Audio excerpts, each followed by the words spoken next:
The world is a beautiful place because you exist. This is the breakfast show on TLC Nigeria TV. I am Uzezi Udoife Ideha.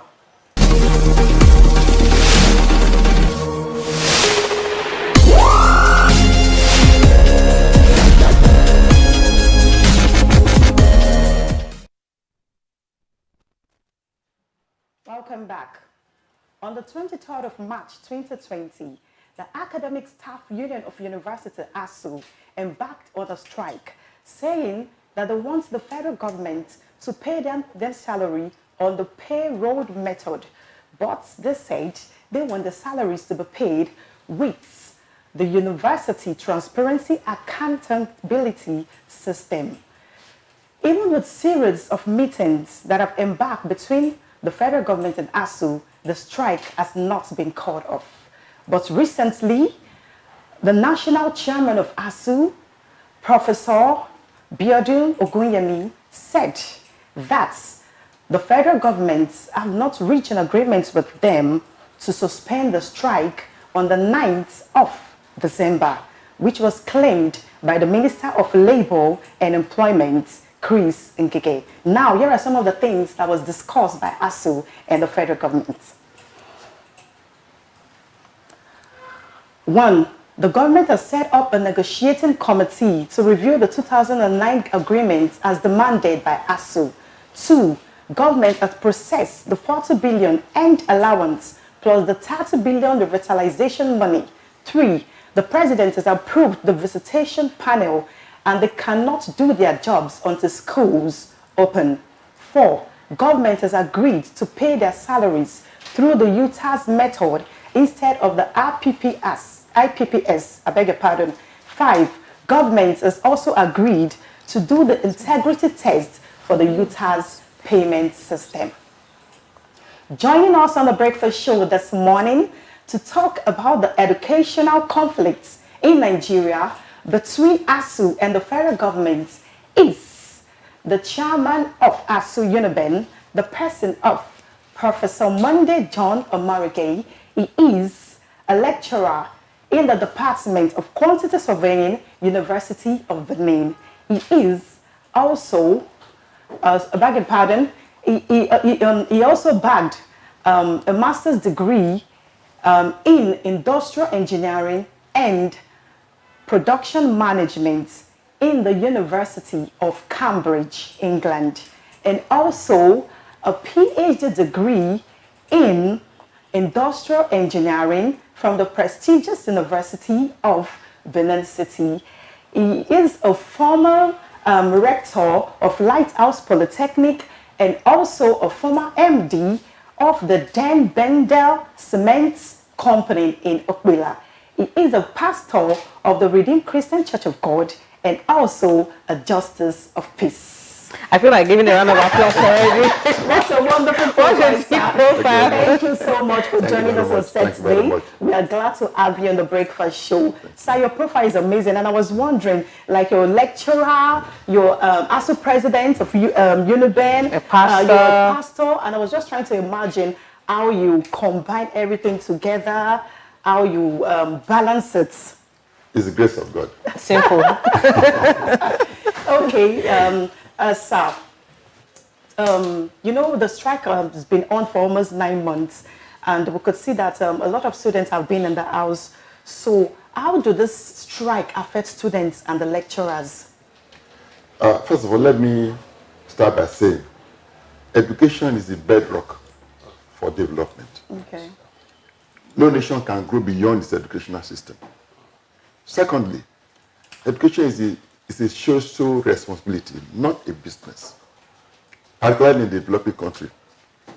Thirdly, education is a right of every citizen. Yes.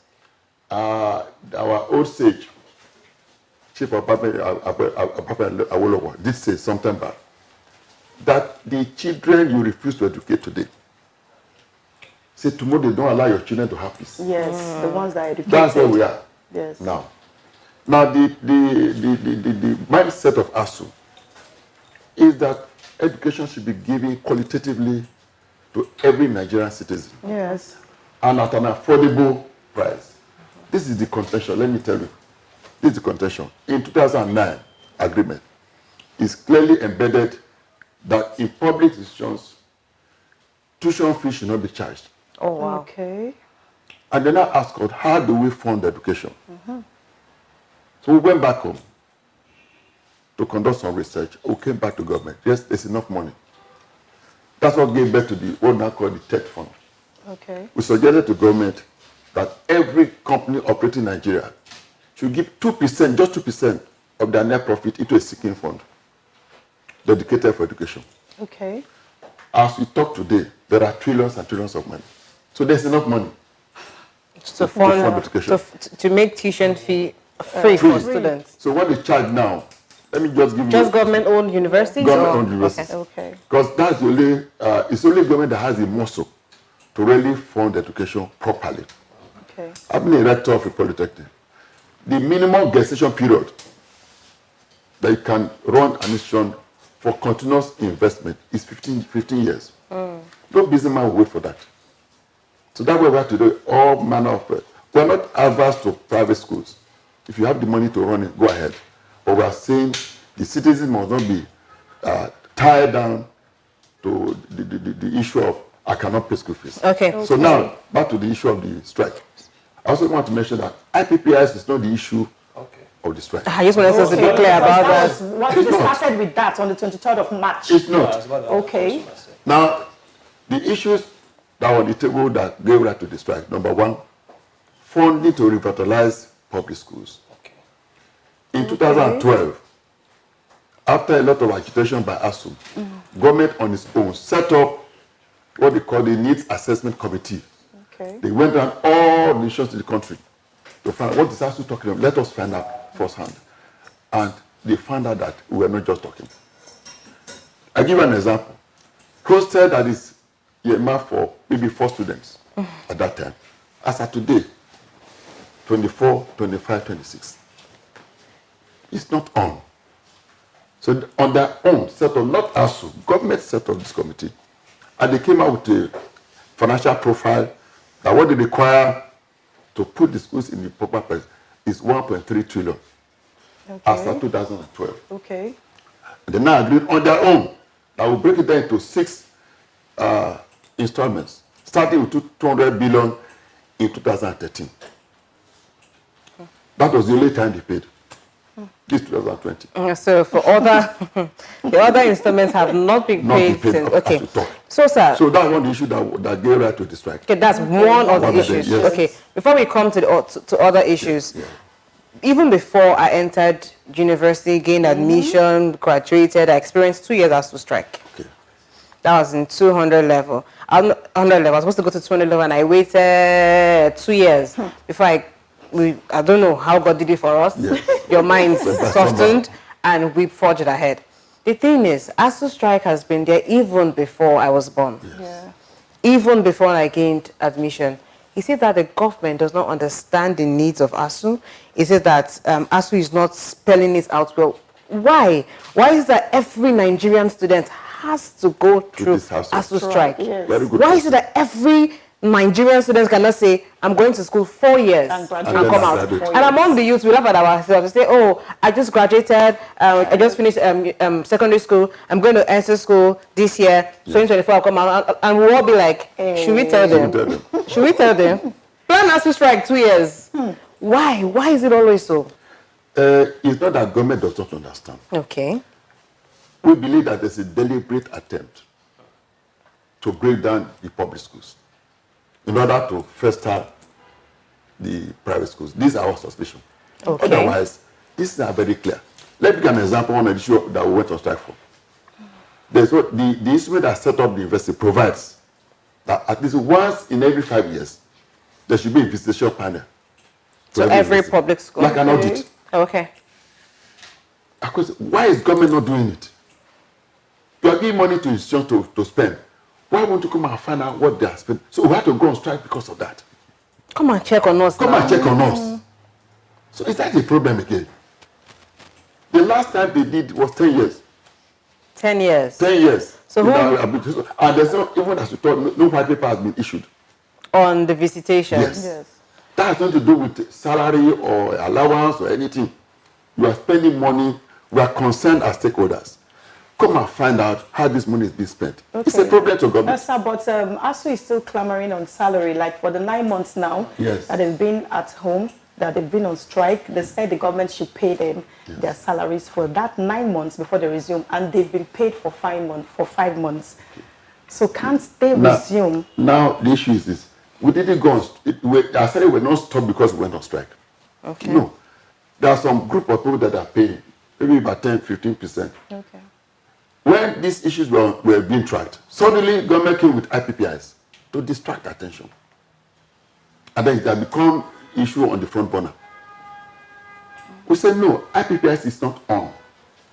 There are peculiarities in the university system. Number one, there's all over the world, there's room, a provision for sabbatical leave. I can be working in University of Benin because of my expertise. Yeah. I can go.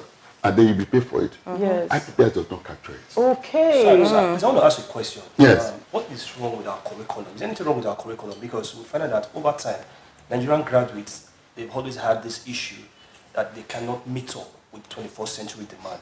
Is there anything really wrong with our curriculum? Well, see, the nature is dynamic. But let me tell you that there's nothing absolutely wrong with our curriculum, no. But that's not to say that there's no room for improvement. Yes. Okay. I can tell you precisely that. Let me talk about University of Benin. Our graduates are high flyers all over the world. So the government has not ever faulted ASU on their own paths for education? No, okay. they have not. We just wanted to be clear on that. They have not. Okay. I mean, let me tell you that people work hard. And the thing is that as a lecturer, let me use myself as an example. I don't do any other work. That's what it's supposed to be. Your research, your teaching, community service, so that you can impact on the students. To the fullest. Yes. Okay. That's what it's supposed to be. Okay. So I can tell you that the majority of our lecturers, they know what they are doing. Out of curiosity, not just for the breakfast, but for our viewers as well, we heard news about uni lowering with 99 new professors. Yes. What's happening? I don't know with ASU on the strike. They're there. You see, government once in a while try to distract attention. When I saw it, I was shocked. Like, okay, so is the strike off? It's not off. Okay, so close those meetings that we had. But corners. Yes. They just pick one man in one university. He's a chairman of corners. We are not on strike. All these are propaganda. And some universities have pulled out from ASU. No, not true. Delta State University, are they still with ASU?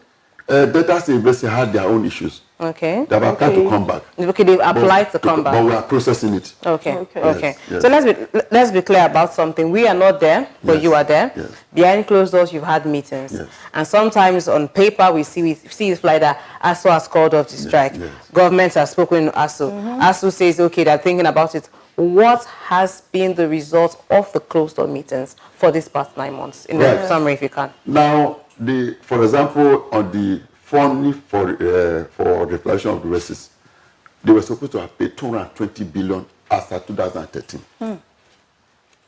So now it's okay, give at least 50% to the universities, which amount to 110 billion. Government said we don't have the money. Okay, what can you afford? Okay. They say 30 billion. All right, we accept that. Yeah. Have we not done? That's not money for us to share salary. To university to go and revitalize hostels, laboratories, and so on. It's okay. Have they paid? As we talk, 10 coppers on the drop. What the timeline of 4th of December that they will release money by the 4th. By the 4th of December. So this is 16th. This is 16. So they told ASU to actually make students go back to school. They're going to drop the money by the 4th. But you posted no, drop the money first. They agreed that to show that they mean well, we will drop this money. Okay. It hasn't been dropped. 16th. So from the look of things, So government is just playing games. It's terrible. From the look of With the things, destiny of our people. Yes. from the look of things, it's just very glaring that ASU is strong on this one, and there is no turning back. Yes. It's sad because educationally, I don't think Nigeria should be at this point again. Precisely. I don't think every year we should have to battle or bring ASU out to limelight with the federal government to say this is what is going on. We're talking, but I think by now the Nigerian government should have set everything in place to have smooth running. Smooth running, precisely. Smooth running, because it's majority of the youth have gone into businesses. Yes. Some have become hoodlums. Yes. Said as it is, that's the truth. Yes. But I'm thinking, would the zeal even be there for students to resume when ASU says, okay, come back to school? Let's know, sir, as a lecturer, in all honesty, how has this affected lecturers and how has this also affected students? Let me start by saying, our children, ASU members are one of those that give good example. Our children are in our institutions. And that's the sad thing, because government officials, so it's not either they are private universities or they are abroad. Precisely. Yes. So they don't bother. Yes. Our children are with us. And education is supposed to be Education cheap. is supposed to be cheap for people to afford. The orange seller, see what my parents went through. I should not go through that suffering. But we even heard that in your time, education was sweeter, sir. Honestly. I was told by my father that when you come back from NYSC, you get a car. In fact, as you are graduating, 2 or 3 jobs are waiting for you. Wow. Imagine. For the interview, So where did it all go wrong? Why? See, government is policy somersault from government. Government is to blame. I can tell you that. You can see recently now, we had an agreement. You do this, we do that. Suddenly the next day, the minister goes and says, no, we didn't say that we're going to pay money. Where are we going? Okay, sir. So another thing again is strike the only way to tell the federal government that we are serious? Unfortunately, for now, because we know how important education is, and students, undergraduates are still just at home. Is it the only way to tell government that we need these things done? Let me tell you, before the 2013 strike, we wrote close to 400 letters to government. 400 letters? Close to 400 letters. You won't believe it.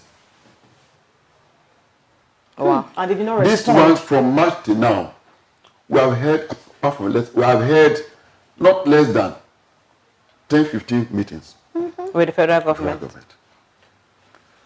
Recently, in the last 2 weeks, suddenly the minister will say, no, the meeting is postponed without any reason. We say, okay, we'll go back. When you call us, we'll come.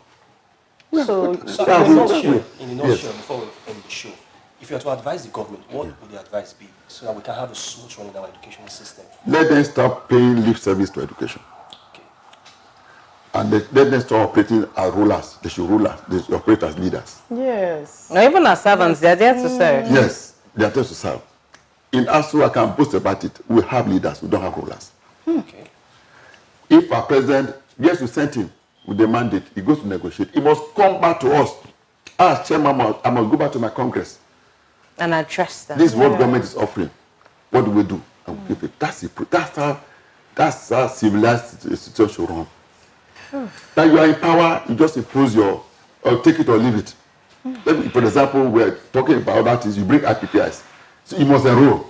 Even when you see that it is 2015, the federal, not me, not ASU, the Auditor General wrote a report about IPPIs. It's a kind of worms.